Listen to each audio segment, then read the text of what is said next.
In order to work with system configuration or maintenance, you have to have administrator privileges. So I'm going to ensure that I am logged on using my administrator account. Malicious software that can accidentally load onto your computer through network or internet use is really an ongoing problem.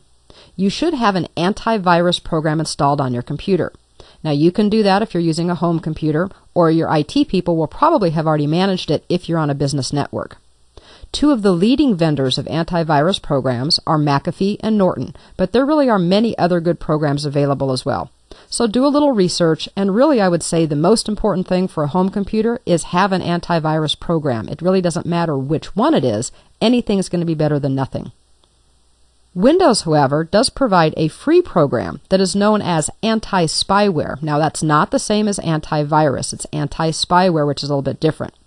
It watches for software that may get loaded onto your computer that would track and watch what you do and use that information about what you do with your computer to send to other third parties, for example, advertisers. And it does this without your permission or without your knowledge. This particular program with Windows is called Windows Defender, and I simply want to show you how to find it and how to run a scan. To do so, I'm going to move down to my Start button, and I'm going to type Defender. And then I'll select Windows Defender that comes up after the search. There really isn't a lot of configuring that you need to do with Windows Defender. First of all, when it opens, it currently tells me I have no unwanted or harmful software that's been detected. My computer is running normally. This is good. But if I didn't trust it, I could go up to the Scan menu and I could click on the drop-down. You can do a quick scan, you can do a full scan, or you can do a custom scan. Obviously, a full scan would be useful, and you might want to do those on a periodic basis. If something starts to happen a little strangely, then maybe do a quick scan and say, you know what, something's kind of weird, let me just have you check. You also can do a custom scan, and I'm just going to click on that option to show you what it is. This allows you to actually do either a quick or a full scan, but by default it wants to scan only selected drives or folders. So let's say that you're working and your computer is just fine. But all of a sudden somebody gives you a USB thumb drive and you're working off of that and the computer starts to act a little funny, a little slow, or you notice little things happening. You might choose to only scan that drive and say, well, did they give me an infected drive? That would be something that would be possible.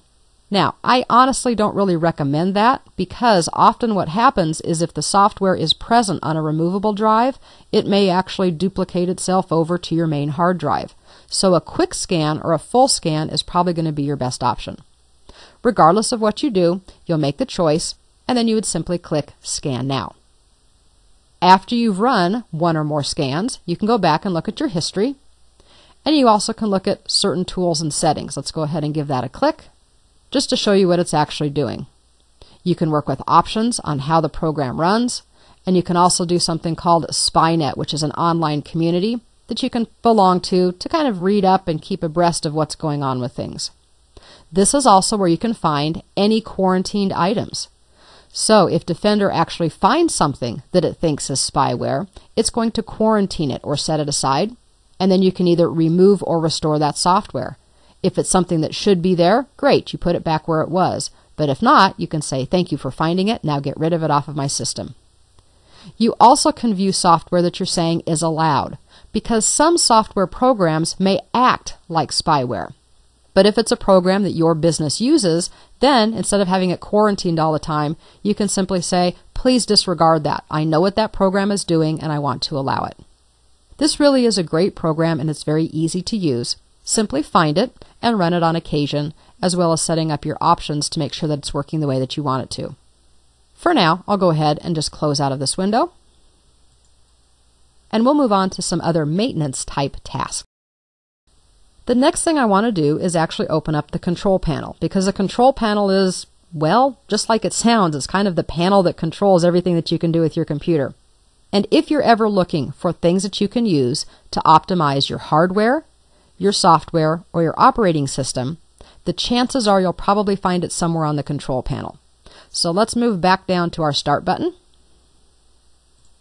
And let's move over and choose Control Panel. That will work in any version of Windows that you have, XP, Vista, or 7. And again, we can see some of the categories that we saw when we were working with user accounts as well. We're going to focus on just a few of these categories.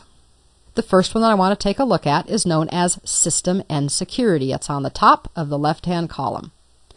We can click on System and Security or any one of these titles to actually go into kind of the overview. Or it shows us the most commonly used features within that category. For example, review your computer status, back up your computer, and so forth. I'm going to go ahead and just click on the System and Security heading. That brings us into this window, which brings System and Security down into some further categories. For Windows 7, you see something called the Action Center. That's something that you won't see in XP or Vista. But there are similar options. They're just going to be under different categories. We're going to skip over that, and we're also not going to talk about firewall security. We're going to come down and start with the system itself. Now, we've talked an awful lot in this course about hardware and software and processors and motherboards and RAM memory, but we haven't actually shown you where you can see what your computer has. This is it. There's actually a link that says View the amount of RAM and processor speed. So we'll go ahead and give that a click. And that brings up basic information about my computer. It actually gives me a lot of good information. It tells me that I'm currently running Windows 7 Ultimate. If I look down near the bottom of the screen, it has something called a Windows Experience Index. Now this is going to be some kind of a number, and this number is achieved by looking at all kinds of things. Your processor, how much memory you have, if you have video cards, and those types of things. The higher the number, kind of the more powerful your computer is. The reason this is important is when you go to purchase software vendors, instead of listing all of the different requirements for different pieces of hardware, instead it gives you a Windows Experience Index.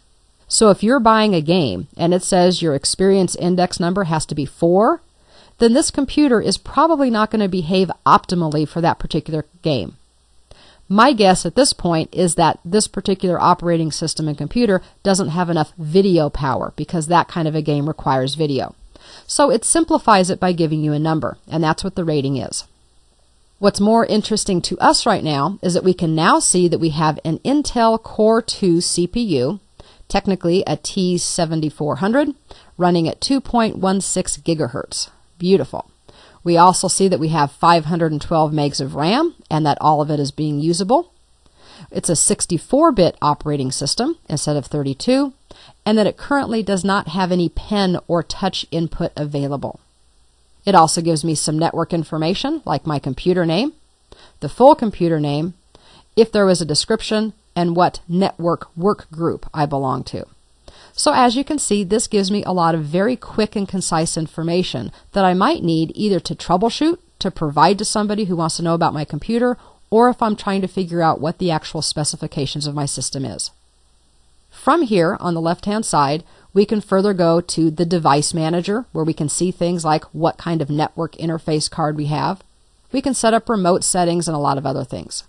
For now, I'm simply going to use the back button to get back to my Control Panel, System and Security Settings.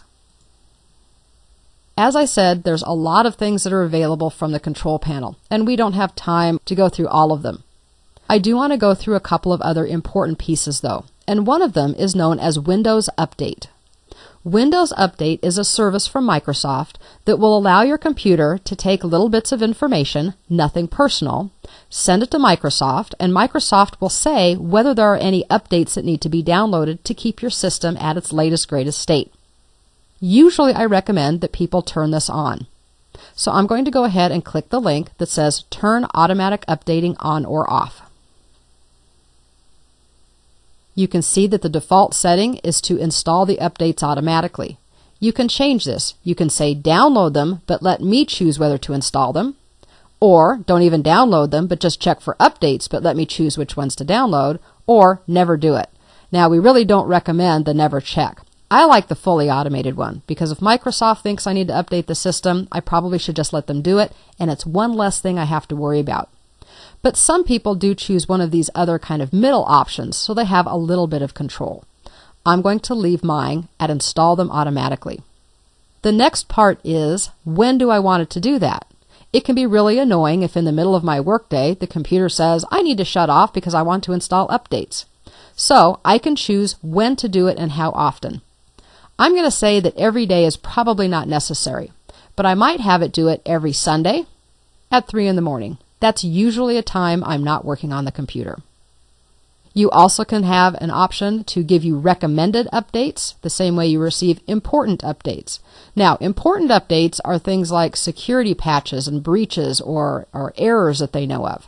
Recommended things are things that you don't have to have, but as it says, they are recommended. You can also say who's allowed to install these updates on the computer, which would mean either an administrator or whoever's logged on. I'll go ahead and leave these the way that they are, and I'm going to say OK to save those settings. That brings me back to my control panel. Windows Updates is something that I think everybody should take a look at, and by automating it, it's one less thing you have to do. Backup and restore is an absolutely imperative thing to know how to do, but we're going to do that in the next lesson, so I'm going to skip over that for now and come down to administrative tools at the very bottom. Believe it or not, your computer can get kind of congested, if you will, and there are a couple of things that you can do in order to help it run better.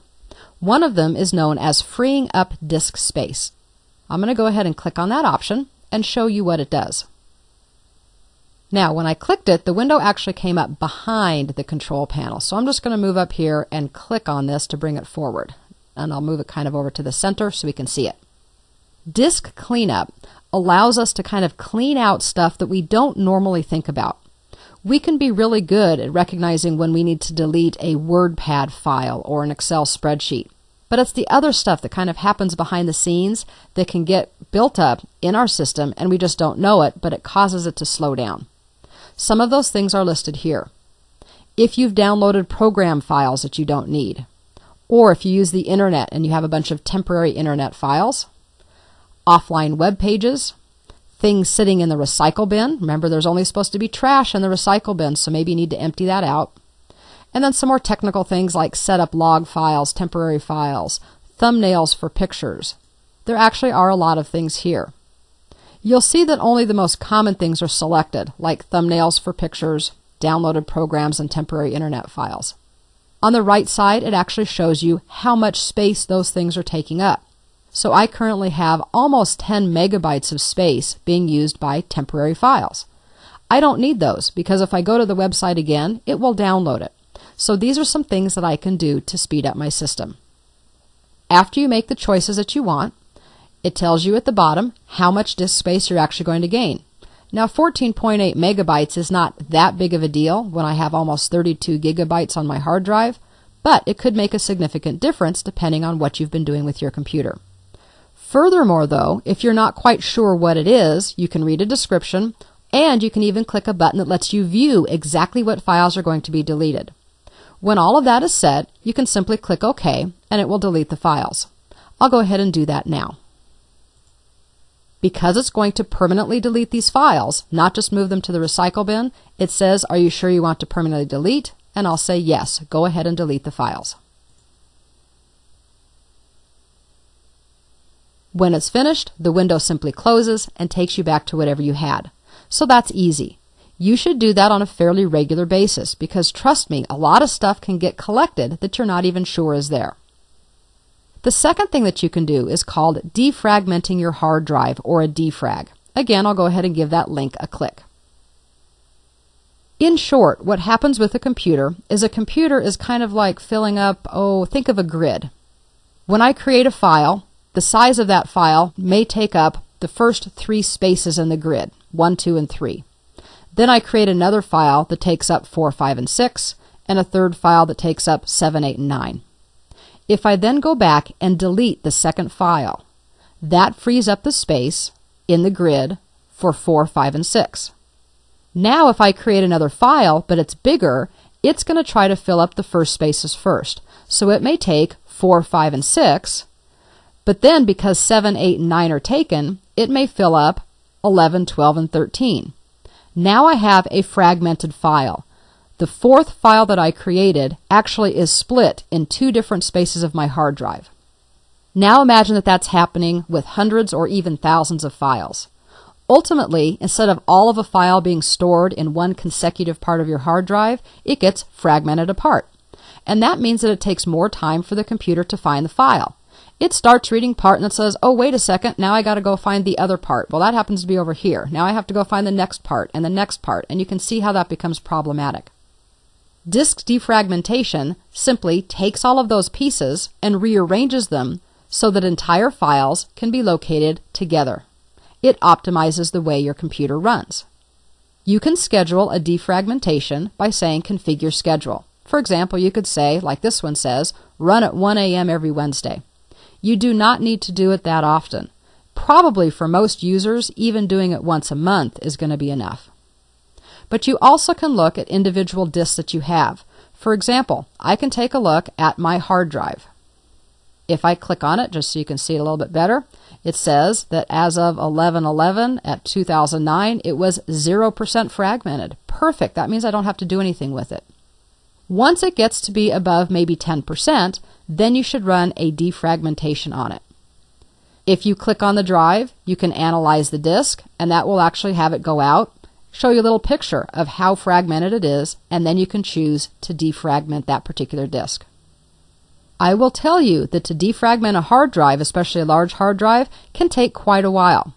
Not only a matter of minutes, but sometimes, even close to an hour. It depends on how large your drive is.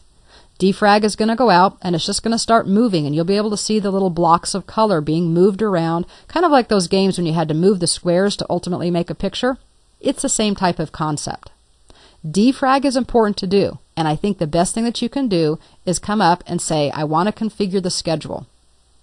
Configure that, as I said, maybe to run monthly in the middle of the night.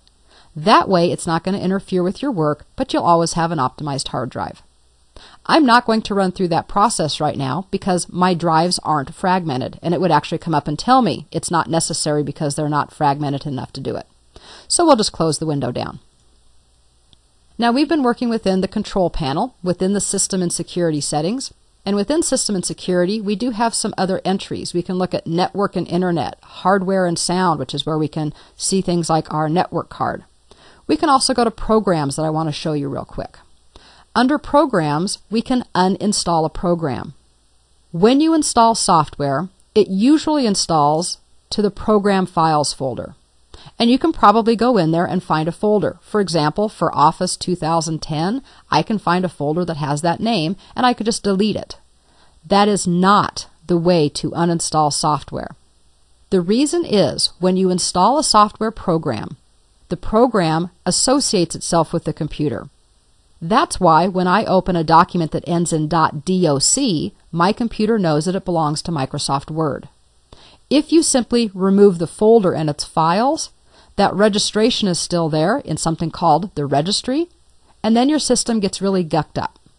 The proper way to uninstall a program is to click on this particular feature, wait for the window to populate. It will show you all of the software you have, and then if you want to uninstall something, you simply click on it. Now, I am obviously not going to uninstall Microsoft Office, but all I would have to do is click on it, and it would come up and it would walk me through the process using a wizard. Do you want to uninstall? Yes, and it would go through the process and then tell me it's finished. It actually is very simple, but this is the correct way to do it. If, on the other hand, I simply want to change how a program is installed, I can either select it and click the Change button, or I can right-click and choose Change. This is going to bring up, again, an application window. Now, using Microsoft Office as an example, changing it would allow me, for example, to uninstall Microsoft Word, but to leave Excel and PowerPoint. Or, if I didn't install Excel to begin with, it would allow me to add that in. This is different than completely removing the software and then reinstalling it with those particular applications included. So, in short, remember that if you have software that you want to work with, you should not simply work with the folder that you're going to find in Program Files. You should always come in to Programs and Features and either choose to uninstall it or to modify it from here.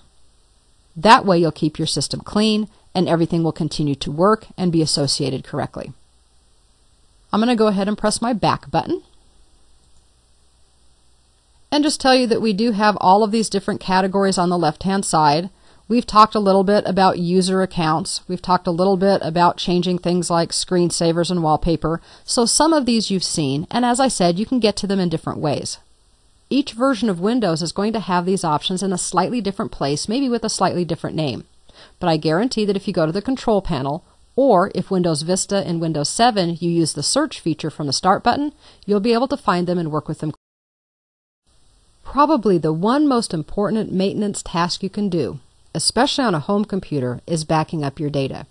Now, in a business environment, usually that's handled by IT on the servers, but they also don't usually back up your own personal local hard drives because they're simply not going to go around to each computer every night and do so. But in a business environment, usually you're also not keeping information on your local hard drive, so it's not so much of an issue. On a personal computer, it's definitely something you need to take a look at. Now, I certainly hope that you aren't familiar with or you don't know anybody who has been affected by having a house fire. I learned a long time ago from some firefighters that one of the things that they do, after of course saving people and pets, is they look for things like photo albums and family pictures. Now you may say, well, why do they do that? Why aren't they getting my big screen TV or my clothes or those types of things? The reason is very simply this. People can replace beds and clothes and big screen TVs. Also, pictures are portable. So, if in the course of fighting a fire, and I do know they have other priorities to think about, but if the opportunity presents itself, most firefighters will grab a photo album because they know that photo albums are memories.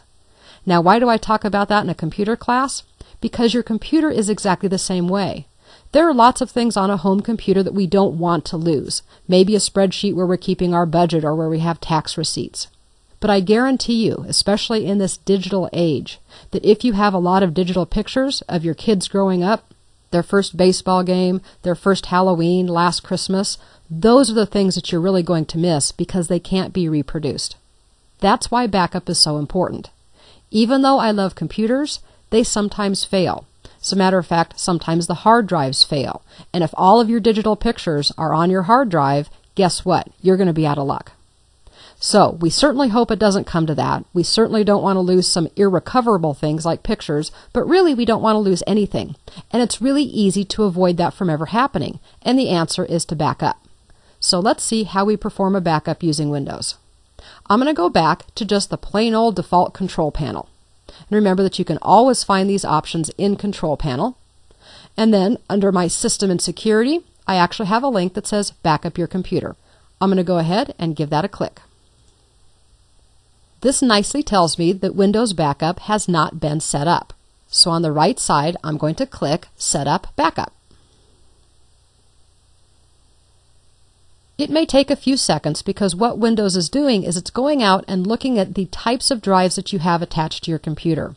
Some are not appropriate. For example, backing up to your own hard drive is really kind of silly because if your hard drive fails, having the backup there is going to be really not useful. I think you get that idea. Other types of media are also not appropriate, like a floppy disk or even a USB drive. What it's looking for are things like network drives, external hard drives, or second hard drives. On my system, I have temporarily plugged in a USB hard drive called MyBook. This is just a simple little box. I think it costs $60 or $70 from Costco. It has a lot of space on it. You can see that it actually has a total of 465, almost 500 gigabytes of space. So this is where I do my backups. Not only do I copy important files over on a regular basis, but this is where I have my Windows backup stored as well.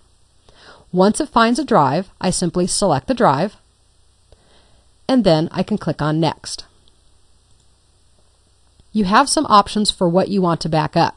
You can let Windows choose, or you can choose yourself. Now, Windows is going to back up data files in libraries if you're on Windows 7. It's also going to do the desktop. If you don't have Windows 7, it will do Windows folders like My Documents and My Pictures. If you have saved everything to those files and folders, then that's really the best place and it's easy.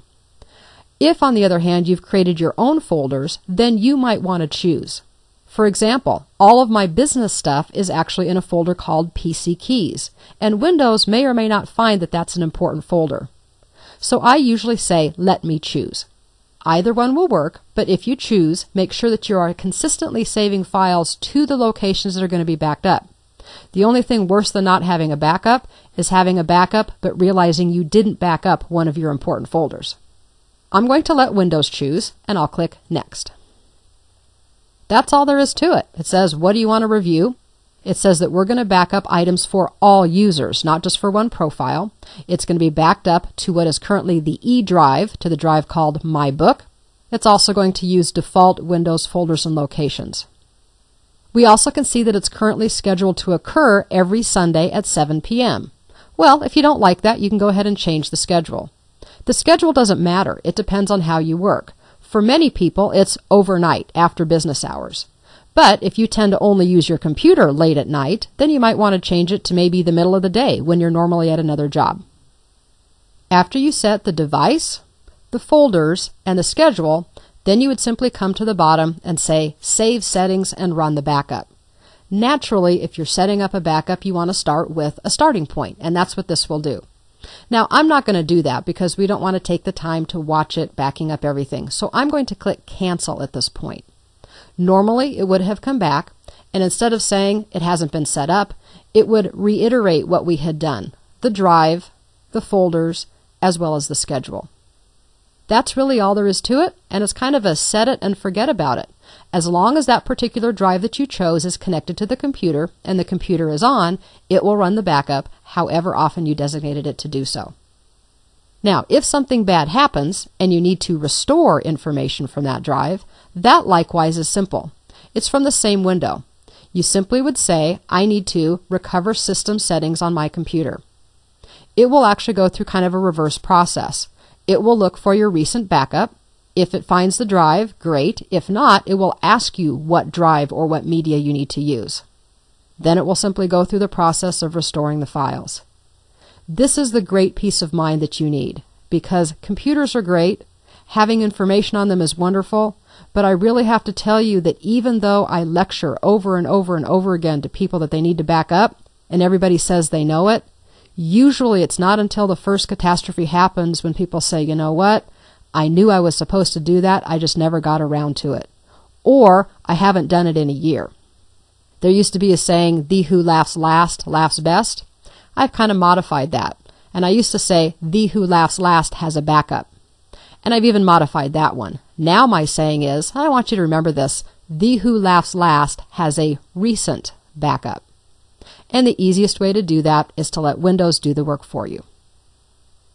With that, all I have to do is simply come up, close this window down, and I now have my system ready to really do a lot of maintenance on its own. Let Windows Defender look for dangerous software. Hopefully I have an antivirus program as well. Let the backups happen, and I know how to go in and modify things like user settings, user accounts, passwords, even adding, removing, and changing programs and hardware using the Windows System Settings.